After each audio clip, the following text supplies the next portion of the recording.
l'économie tunisienne, comme toutes les économies ayant vécu la même expérience de révolution, elle est en phase de transition, c'est-à-dire qu'elle est caractérisée par une relative faiblesse du dispositif de l'État depuis le 14 janvier, qu'elle est caractérisée aussi par une fragilité des institutions, dans le sens où les principales règles régissant la vie sociale et économique ne sont pas totalement respectées. Elle est aussi caractérisée par des conditions initiales économiques très difficiles, avec des taux de croissance initialement négatifs, avec des taux de chômage très élevés et avec des tensions inflationnistes pour les spécialistes, chose qui est attendue.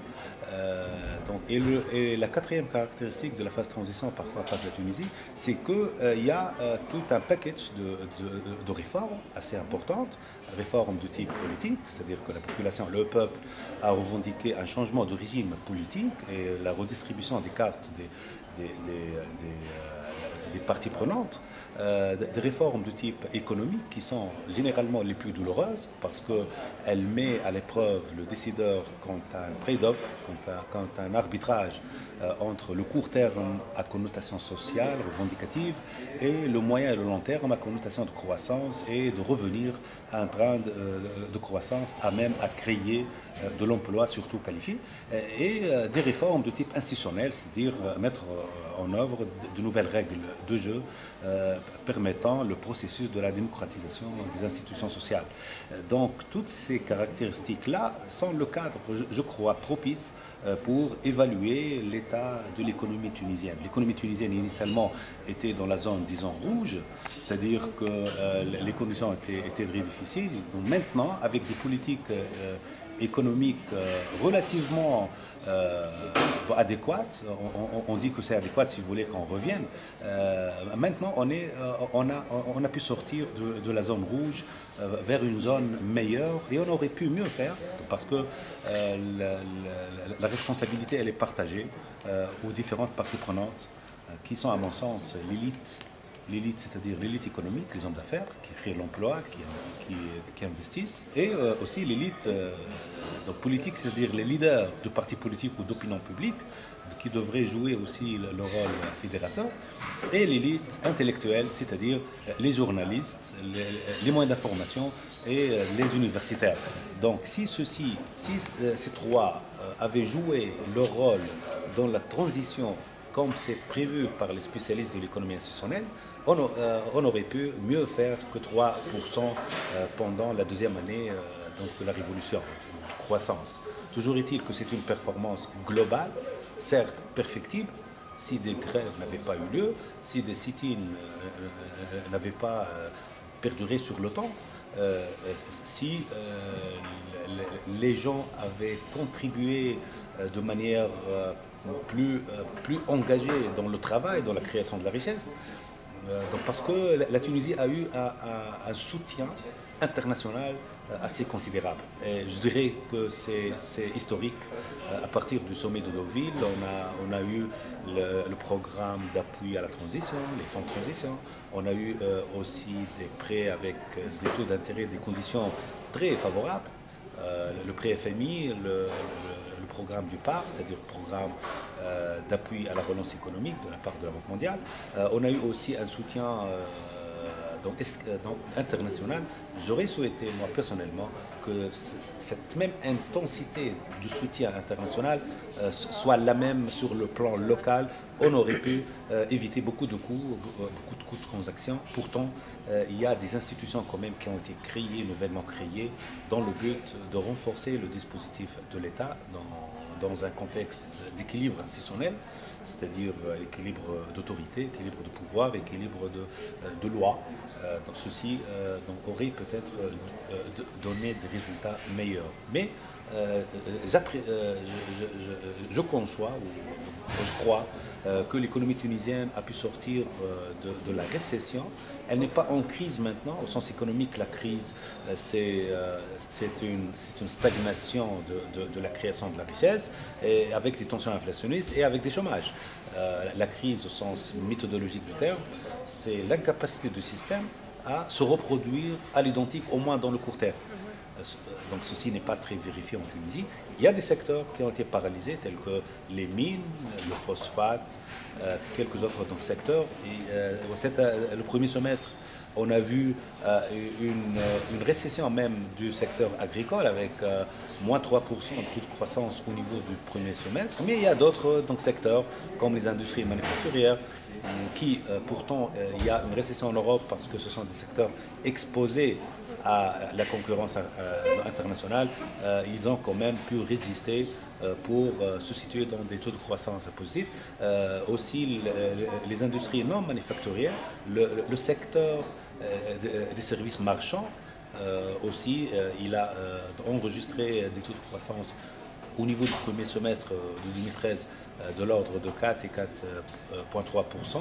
Le secteur des services non marchands, c'est-à-dire publics, il a enregistré le taux le plus élevé, 6,3%. Mais de là à dire que l'économie tunisienne a été tirée seulement par le secteur non marchand, je crois que c'est une faille méthodologique, c'est-à-dire qu'on ne peut pas dire que la relance enregistrée en Tunisie depuis l'année dernière est due seulement au secteur non manufacturier, parce que ça part dans un point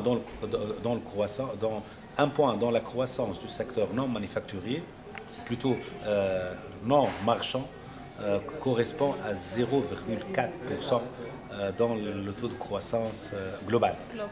Bon, on reste maintenant les tensions inflationnistes. Bon, l'inflation au cours du premier trimestre, elle a atteint son niveau maximum, c'est-à-dire 6,4%. Maintenant, elle est dans la phase descendante à 6%. Exactement, c'est la conjoncture.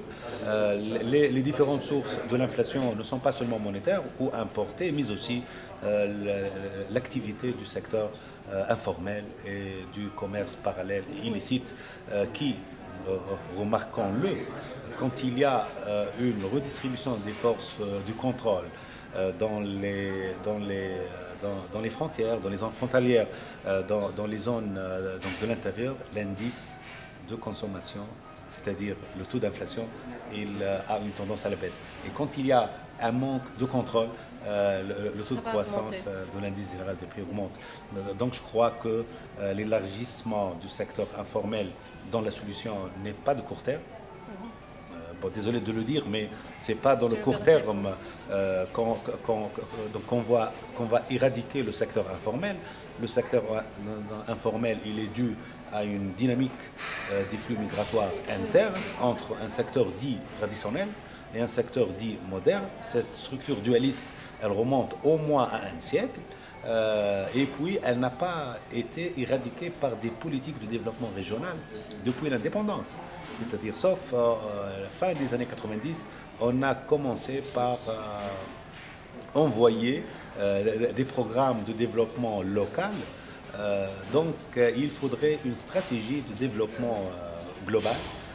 Cette stratégie, à mon sens, et on est en train de travailler sur ce thème, elle est basée sur ce qu'on appelle le développement inclusif. Développement inclusif, dans les termes le plus simple, veut dire la nécessité de faire participer le maximum de la population active et dans le processus de production et permettre à cette population-là de bénéficier des fruits de la croissance donc, qui serait obtenue. C'est ça le développement inclusif. Ceci ne pourra, à mon sens, avoir lieu que lorsqu'on revient à une nouvelle cartographie spatiale. C'est-à-dire on ne parle plus de gouvernement, mais on parle de zone économique et sociale, définie par la concentration démographique, la hiérarchie territoriale et les avantages comparatifs dynamiques de chaque région. Ces trois éléments, une fois rassemblés, ils nous donnent ce qu'on appelle une zone économique et sociale. C'est sur la base de cette nouvelle cartographie spatiale, jusqu'à présent, on est arrivé à envisager deux scénarios.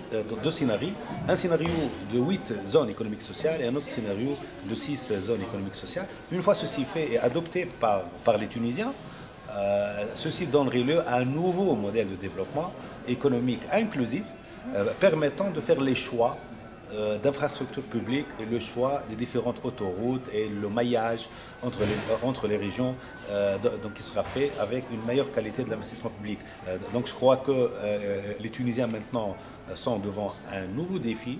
C'est un consensus national autour d'un seul modèle de croissance qui fédère toutes les sensibilités. Et ceci ne peut avoir lieu que lorsque l'économique ne fasse pas l'objet d'armes de différentes guerres politiques, car ceci serait au détriment de la chance qui est devant les Tunisiens de créer la richesse et de la croître et de passer nécessairement à un nouveau palier de croissance de 7 et de 8, capable de suivre le rythme sans cesse accru des nouvelles arrivées sur le marché de l'emploi. Certes, pour les spécialistes en économie institutionnelle, la violence en général, elle ralentit la transition. Donc plus les acteurs, plus il y a de violence, plus la qualité de la transition est faible et plus la durée est longue. Oui. Donc le terrorisme, pour les économistes, c'est une forme de violence qui fragilise les institutions de l'économie, de l'État, de la société, des acteurs économiques. Donc les effets sont directs. Même pour les investisseurs. Oui, bien sûr. Un investisseur étranger, quand il voit qu'il y a une intensification et un risque de généralisation de la violence, il ne prend pas le risque. Mais une sorte d'énigme, c'est que le taux de croissance de l'investissement direct étranger l'année dernière était plus important que le taux de croissance, que l'accroissement de l'investissement local. Donc comme si l'investisseur... Bon, ceci s'explique. Il s'explique par la récession en Europe et la stratégie de la dépolarisation des investisseurs étrangers sur des zones à rendement élevé ou à rendement anticipé élevé. Mais ceci, toujours on revient à la solution institutionnelle, c'est le consensus national et l'intérêt national dans la création de la richesse qui prime. Ça ne demande pas un expert pour qu'on dise que les effets de Chaambi sont négatifs sur l'économie. Mais le rattrapage qui a été effectué par le dispositif militaire en Tunisie et de sûreté aussi, qui ont beaucoup travaillé ces mois-ci, on voit leurs résultats, non seulement sur le taux d'inflation qui se stabilise, mais aussi sur les chiffres de ce mois concernant les recettes touristiques qui sont beaucoup plus élevées que les chiffres enregistrés l'année dernière dans la même période. Juste une petite remarque sur l'inflation. L'inflation dans les transitions, toujours, elle est attendue. C'est-à-dire qu'on attend à ce que le taux d'inflation augmente. Cependant, les mesures palliatives sont de court terme et c'est un choix de politique économique qui a été effectué en Tunisie, c'est d'augmenter les transferts sociaux à court terme et d'augmenter les salaires. Si le taux d'inflation a augmenté de 6%, alors que les salaires dans le secteur public ont augmenté en moyenne de 7%,